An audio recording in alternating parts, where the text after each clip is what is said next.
Excellent, guys. I appreciate it. Last game on tap is Edinburg North taking on Cibolo Steel. It was Saturday night at Texas A&M Javelina Kingsville Stadium. And here we see the dance team, the cheerleaders, the band coming out. And this would be the highlight of the game. Watch this. Josh Vela, he's looking to pass. He's looking. Can't find anybody. Cibolo Steel Knights defense swarms them. Second quarter, Edinburg is already down 24-0.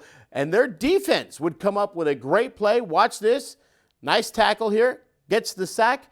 Joel Guerrero on the sack. And later, watch Vince Ortiz pop the quarterback right there. Edinburg North, though, overmatched. Couldn't get the job done against Cibolo Steel, the number 3 ranked team in the state. Coach, Doc, what do we got on this game? Well, people were making bets about how bad Edinburg North was going to lose, and I didn't particularly care for that. But at the same time, I probably made a few bets myself. Bottom line is they played a pretty good football game. Coach, my question for you is this. You know, you're facing a state-ranked number 3 team. You know, you're 10-3, but you're the decided underdog. How does it go that week in terms of preparation and emotional preparation? You know, telling your kids, hey, we got to get ready to get our butts whooped. You know, that doesn't make any sense, who's right? going to do that? It doesn't, right? What you're going to do is you're going to remind them about the David and Goliath, right? You know, okay, right. You know, you got a giant, right? And you had a little kid that came over here and killed him with a rock. That's right. And, you know, anything can happen. That's why we play the game. It's just because they're better than you are doesn't mean they're going to win. And, you know, come that week of practice, you got to tell the kids that you got to execute. Every single play is going to be a battle. You got to make sure that you win that battle so you can win the war. play. Yeah. So it's back to basics, really. You're not worried about, and the problem is kids and media and fans, they worry about the outcome before it's even happened. That's correct. Y'all are just worried about each play. Yeah, each play. I mean, if you can get 4 yards every play, you know, you're going to get your first downs. If you get your first downs, then you get your touchdowns. It's that simple. And you got to focus on execution. That's what you got to do, and avoid doing the mistakes. I think Edinburg North didn't necessarily fail to execute as much as that defense was just too fast for them. And they couldn't. It seems like they didn't have time to get anything going. Yeah, and we get back to that speed kills, right? You know, speed kills. You got to be fast. And Edinburg North is a big team. You know, yeah, they are. I saw them. They got some size. Good defense too. But it's an overall thing that you got to work on. You got to work on strength. You got to work on speed, and then you got to work on execution. So. Now, at a certain point in time, when you get down a couple of touchdowns, it's hard to keep the kids' emotional focus there. Yeah, you know, that's what happened. They get mad. You know, Edcouch was up 21-0, right? And, you know, they got down after that. Right. But the game was really a lot closer. You take away those 4 turnovers, they got 28 points. It's 14-0. And Edinburg North, you know, they just got to fight the whole game. That's what they need to work. I mean, you got to fight to the end. That's what everybody needs to do here in the Rio Grande Valley. Well, I'd say 38-0 against a team like Steel. I mean, it may seem like a blowout, but it wasn't 60. No, and Steel's put 50 and 60 up on a lot of teams, so that's a victory of sorts. Yeah, that's a building block for the offseason. Get ready for next year. So Edinburg North, you know, we're expecting good things from them next year. I think so. I think we're going to find out if Vela's much improved. We're already talking about next year. Because we're thinking about next year. We don't want the season to be over. No. In fact, you know as well as I do, football never ends. No, it doesn't. 365 days a year. So. Beautiful.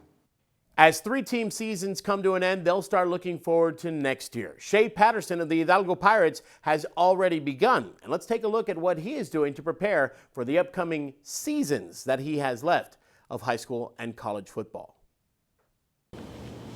It's late on Thursday night, raining, and Shea Patterson has just finished a 3-hour basketball practice.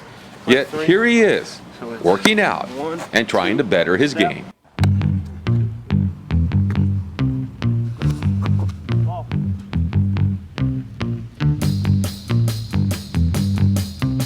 Tonight, Shea's brother is in town for a few days. He just finished his senior year of playing quarterback for Duquesne University in Pittsburgh. After 4 years of college football, he has a lot to offer his little brother. Learn how to read coverages, you know, where to throw the ball at the right time, and, you know, the proper mechanics for throwing the football. And those are just some of the things that I try to share with Shea. He teaches me everything I know about the quarterback position. Mainly, we work on footwork, decision making, and you know, without him I wouldn't have the skill set that I have because we work with each other a lot. Shea is a gifted quarterback. Just ask the D1 coaches that have him on their radar, or the scouts that watched him play in 2 junior high All-American Bowls. But Shea is not relying on his skills alone to get to the next level. Yeah, footwork's key. You got to work on it every day in the ladder. You just got to work on it. It's really important in the pocket, by getting out of stuff. For Shea, playing college football is not a matter of if, but where. He comes from a family of athletes that have taken it to the next level. Besides his brother, his 2 older sisters played college sports, his dad as well, And his grandfather played in the NBA. That's his old jersey. His work ethic is what has got him where he is, and if he continues to do that and work hard and be humble, I think the sky's the limit for him. My ultimate goal is to play Division I college football. Play on Saturdays and maybe someday play on Sundays.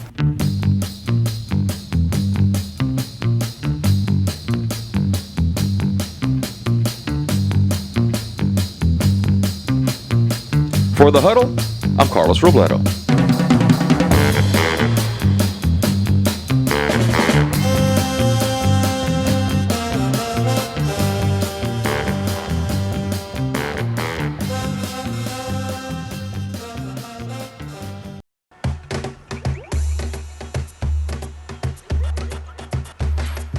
Let your imagining soar with me to a magnanimously magnificent mashup deeply ingrained in our brain's pleasure center.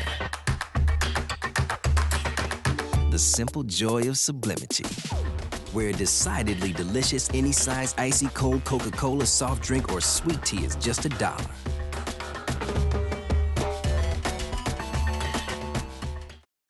I've been doing this 40 years. It's about people. It's not just about numbers, it's about people. When my boys came into business, one thing I told them was, if we don't earn the business, we don't deserve the business. You need to go out and earn the business, do the best you can, do everything with integrity, do it the right way. And I know the only way to be successful is to please our customers. And you thought the good old days were gone forever? We're still here. Mott's Cash and Carry Billing Materials. This is different. This is really different. Jay's Barbecue. Hickory smoked brisket, pulled pork, half chicken, sausage, wings, baby backs, and the biggest baked potato you've ever seen. 100 East Nolana. Barbecue restaurant, catering, and drive-thru. Gotta love Jay's.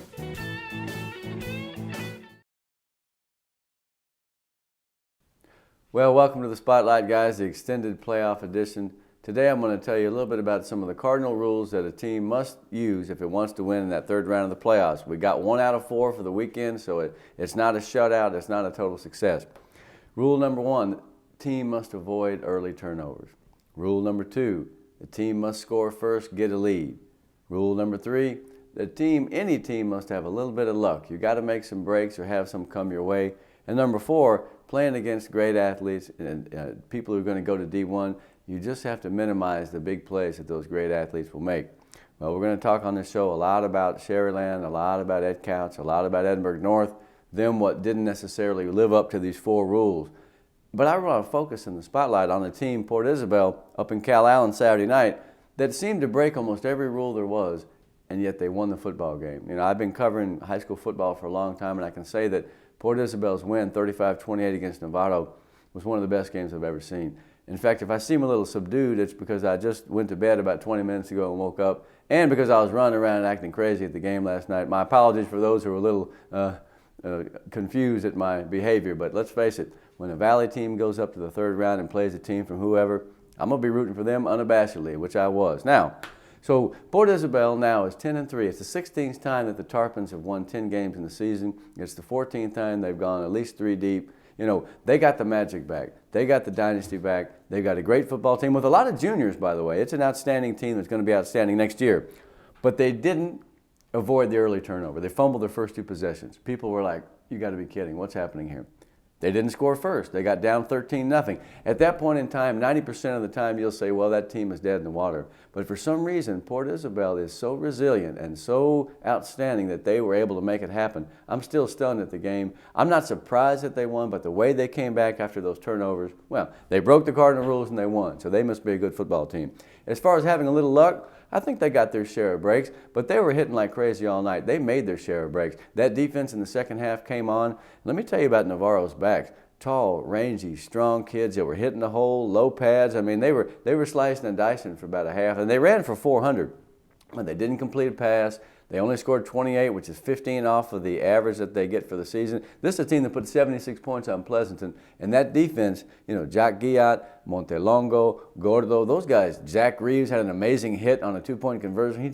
He erased the guy. It was amazing. Port Isabel just wanted to win more. I think Navarro thought they were going to win, but Port Isabel wanted to win. Though that crowd was crazy, the coaches were going bananas. The kids were probably the only ones who were halfway composed. I mean, the rest of us were acting like fools. It was an amazing night. Now, as far as great athletes doing great things, their kid had a 67-yard touchdown run. But other than that, they were getting 6, 7, 9. The guy who amazed me was this Javier Vela, number 7, big kid.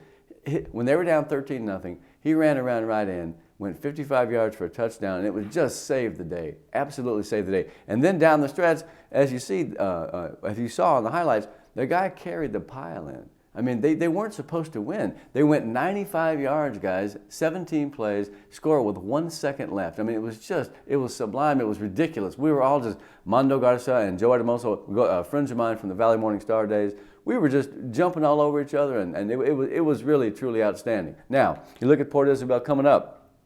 They can't do this again, meaning they can't violate the cardinal rules again. They're going to have to get off to a better start against Belleville. That team's from up in Brenham College Station. You're going to see some speed. You're going to see some size. The interesting thing about last night was that, Port Isabel wasn't smaller, per se, than Novato. Novato was not a big team. They were tall, kind of skinny-looking, good athletes, but Port Isabel held their own in the size department.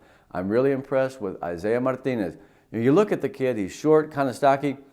He don't look like he'd be a great player, but the thing about him is he's clutch, okay? He makes the plays. They've got great backs. They've got a good line. Their defense, I think, a lot of juniors, they're amazing. Luis Aguilera had a bunch of tackles last night. This Danny Medina, number 2, he don't do nothing but tackle, all right? He's in on every tackle. That guy is a really good football player. And when Jack Guillot gets off the bus, the other team starts getting nervous because the guy's a horse. He's a monster, man. He had some good plays last night. I'm proud of PI. It was a great evening. They broke all the cardinal rules, and they still managed to be the sole survivor in Valley playoff football. I like their chances next week. They can be the regional champions. And for a team that's been as far as they have, 78, 81, 90, 94, 03. This is the type of thing that Port Isabel has been known for years, and they're doing it again. Spotlight out. We still have a football team left. Praise God. Copyright in Weslaco, home to all your digital printing needs in the Valley. At Copyright, you can sit down with one of our creative consultants to design that perfect program for your event. If you need a photo for that milestone time in life, we have the latest technology combined with endless creativity to capture that special time. We do photo enlargements, banners, and for new businesses, we can create signs, business cards, flyers, and more. Copyright in Weslaco, located on Westgate behind Walgreens. For printing done right, Copyright. It's time for everybody's favorite portion of the show, the pick segment. But since we only have one game to pick, let's do some housekeeping, shall we? We want to invite you to stop by our Facebook page, facebook.com/956sports, and cast your vote in our polls. Now, what are our polls going to be? Well, we're looking for Coach of the Year, Offensive Player of the Year, Defensive Player of the Year, Team of the Year, and Newcomer of the Year. Did I leave any out, Don? MVP. MVP. Who is going to be that most valuable player? Who's number 1? We want you to cast your vote. And please, give us a little explanation. Don't just say it's got to be this guy because he's from this school.